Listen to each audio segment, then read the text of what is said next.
Hi guys, நம்ம இன்றைக்கி முக்கியமான கண்டென்ட் தான் பார்க்க போகிறோம். நாங்கள் இது ஒரு ஃபுட்பால் மேட்ச்சுக்கு போயிட்டு ஐபாக்கோ போனோம். ஐபாக்கோவுக்கு நீங்கள் போங்க, ஐஸ்கிரீம் வாங்கி சாப்பிடுங்க. இந்த பஸ்ஸில் ஃப்ரீயாக வாங்கிட்டு வாங்க. நீங்கள் ஐபாக்கோவுக்கு போய் எது வேணாலும் வாங்கிக்கோங்க. ஐபாக்கோவுக்கு போய் வாங்கினீங்கன்னா இந்த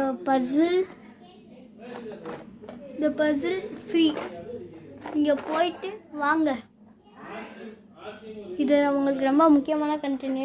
நீங்கள் ஏதாச்சும் காம்படிஷனில் ஜிஎஸ்டி இப்போ ராம்நாடு போறீங்கன்னு வச்சுக்கோங்க. ராம்நாடுக்கு போயிட்டு வரும்போது இங்கே உங்களுக்கு தோற்றா கவலைப்படாதீங்க, ஐபாக்கோவுக்கு போங்க. இந்த பஸ்ஸில் உங்களுக்கு ஃப்ரீயாகவே கிடைக்கும்.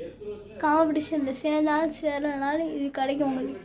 ஐபாக்கோலையே காம்படிஷன் ப்ரோ அப்படின்னு கேட்டால் ஐபாக்கோவில் இல்லை, இது வெளியே தான். நீங்கள் எந்த காம்படிஷன் ராம்நாட்டில் சரி, லோ ஸ்காட்டிங் ஆக்கிட்டு, சிலம்பம் ஆக்கிட்டு, ஆர்ச்சரி ஆக்கிட்டு, பாக்ஸிங் ஆக்கிட்டு எதாக இருந்தாலும் இந்த பஸ்ஸில் ஃப்ரீ. அதுக்குன்னு வாங்கி சாப்பிடாமல் கேட்டால் தரமாட்டாங்க. வாங்கி ஐபாக்கோவுக்கு போய் வாங்கிட்டு சாப்பிட்டுட்டு அதுக்கப்புறம் லாஸ்ட்டாக கேட்டிங்கன்னா தான் தருவோம். லைக் பண்ணுங்கள், ஷேர் பண்ணுங்கள், மறக்காமல் சப்ஸ்கிரைபை அப்படியே தட்டி விட்டுட்டு போயிடுங்க. Bye guys.